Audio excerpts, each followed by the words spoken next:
आवाज जनता की। क्या नीतीश कुमार जी की कोई पहली योजना नहीं है महिला सशक्तिकरण में? आपने देखा हो कि 2005 के बाद से जब से मुख्यमंत्री जी ने बिहार की कमान को संभाली थी, महिलाओं को सामाजिक, आर्थिक, राजनीतिक और शैक्षणिक रूप से मजबूत करने के लिए लगातार उनकी योजनाओं का शुभारंभ किया। और मैं विपक्ष को ही बताऊंगी कि हमारे वादे चुनावी नहीं होते हैं, क्योंकि अगर मैं योजनाओं की बात करें, चाहे वह 2000 साइकिल योजना की बात कीजिए, वो 2006 में थी, पोशाक योजना 2006 में थी, जीविका जो योजना थी हमारी 2013 में थी, वो वर्ष चुनावी वर्ष नहीं था। चुनावी साल है इसलिए एक्टिव नहीं है, 2005 से 2025 तक एक्टिव है, इसलिए बिहार की जनता चुन रही है। अब नीतीश कुमार जी ने संकल्प लिया है कि हर एक महिला जो है, जो अगर शिक्षा ग्रहण नहीं कर पाई है लालू के राज्य में, तो वो अब रोजगार उत्पन्न कर सकती हैं और रोजगार का वो लाभ ले सकती हैं। नमस्कार, आप देख रहे हैं न्यूज़। देखिए, जिस तरीके से लगातार सीएम नीतीश जो है एक्टिव नज़र आ रहे हैं, महिलाओं के लिए काम कर रहे हैं। हमारे साथ हैं अनुप्रिया जी। जिस तरीके से कल सभी महिलाओं के लगभग कई महिलाओं, हज़ारों महिला के खाते में जो है, जीविका दीदी के खाते में 10-10 हज़ार रुपये की राशि जो है दे दी गई है। प्रधानमंत्री नरेंद्र मोदी जो है सभी के खातों में 10 हज़ार रुपये की राशि दी गई है। इसको लेकर आज आप लोग प्रेस कॉन्फ्रेंस किए हैं, तो क्या ये जो है आज खास रहेगा जीविका दीदियों के लिए? सबसे पहले मैं आपको बताऊं, हजारों नहीं लाखों 75 लाख महिलाओं के खाते में कल 10 हज़ार गया। और यह बता दूं, यह किसी तरह का ऋण नहीं है, यह उनको एक प्रोत्साहन राशि दी गई है कि वह अपने रोजगार को शुरुआत करें, स्वावलंबी हो, और उनकी रोजगार अगर सही दिशा में चलेगी तो उन्हें और आत्मनिर्भर बनाने के लिए मुख्यमंत्री जी 2 लाख रुपया भी देंगे।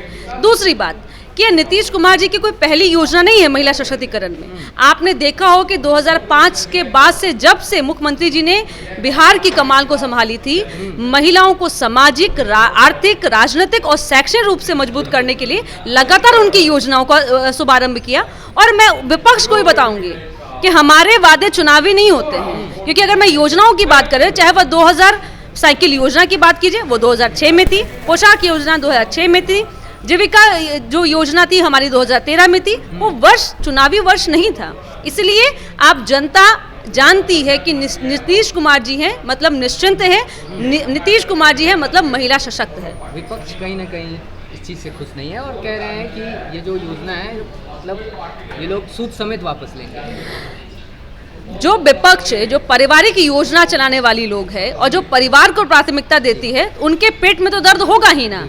अगर बिहार की महिला सशक्त होंगी और बिहार के युवा सशक्त होंगे तो उनको समझ में आएगा कि वोट उनके ऊपर, उनके पक्ष में नहीं जाएगा। तो उनकी मानसिक चिंता जो है वो बढ़ी हुई है, इसीलिए वो अनर्गल प्रलाप कर रहे हैं। तो प्रलाप करते रहिए। और बिहार की युवा तय कर चुका है, बिहार की महिला तय कर चुकी है कि 2025 से 30 फिर से नीतीश। चुनावी साल है, विपक्ष कह रहा है चुनावी साल है, इसलिए नीतीश कुमार इतने एक्टिव नजर आ रहे हैं। इससे पहले कहा था चुनावी साल है इसलिए एक्टिव नहीं है, 2005 से 2025 तक एक्टिव है, इसलिए बिहार की जनता चुन रही है। कड़ाके की ठंड हो या भीषण गर्मी हो, मुख्यमंत्री जी लगातार जनता के हित के लिए क्षेत्र में रहते हैं, निरीक्षण करते हैं। और ये ऐसे पहले मुख्यमंत्री हैं मुझे लगता है जो अपने ही योजनाओं का निरीक्षण करते हैं और देखते हैं कि धरातल पर ये योजनाएं कितनी पहुंची हैं और इसका लाभ जो जनरल जनमानस है उस तक पहुंच रहा है कि नहीं पहुंच रहा है। वो अपने अधिकारियों के बीच में मीटिंग करते हैं कि इस क्षेत्र में अभी तक ये योजना क्यों नहीं पहुंची, क्या इस बीच में कोई बिचौलिया लगा है क्या, वो सारी कार्रवाई करते हैं।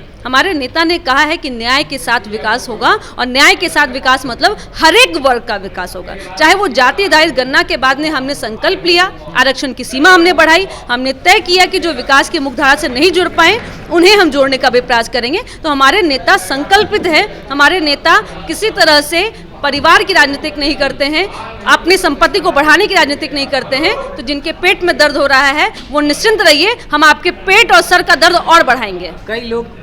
कई महिलाएं हैं, उनको भी पता नहीं है कि किस तरीके से इस आवेदन का जो है लाभ उठाया जाए। तो आप बताइए कि किस तरीके से वो लोग आवेदन करें और इस योजना का जो है फायदा लाभ उठा सकें। वो अपने अपने क्षेत्र में जाके जीविका दीदी के माध्यम से समूह से जुड़े और समूह के माध्यम से वो वहाँ पे फॉर्म को फिलअप कर करके और ऑनलाइन भी फॉर्म फिलअप कर सकते हैं।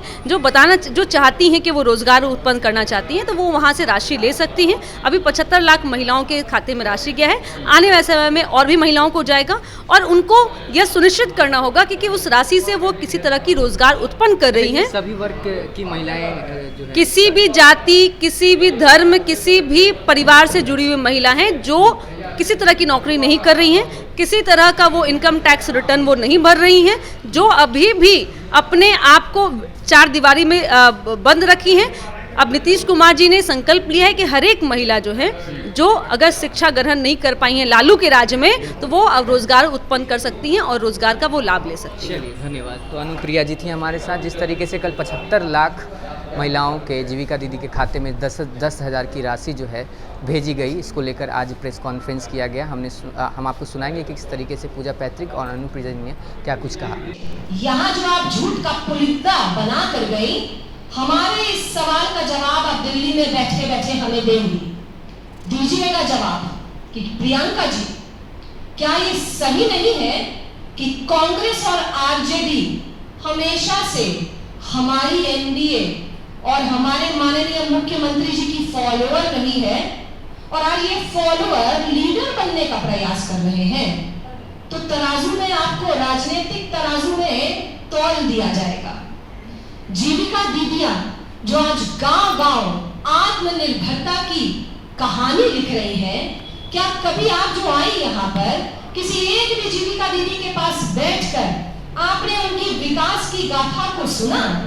नहीं सुना। पंचायत और नगर निकायों में महिलाओं को जो आरक्षण दिए गए, तब आप उस समय कहाँ थी, किधर थी? राजनीतिक पारी में अपना कदम जमाने का प्रयास कर रही थी। पुलिस और सरकारी बल में हमारी महिलाओं को 35% आरक्षण दिया गया है, और आज पूरे भारतवर्ष में बिहार हमारा एक ऐसा राज्य है जहां पुलिस बल में हमारी महिलाएं सबसे ज्यादा तादाद में है। तो प्रियंका जी, कमेंट बॉक्स में अपनी राय देना ना भूलें और इसी तमाम खबरों के लिए बने रहें न्यूज़ पर के साथ। धन्यवाद।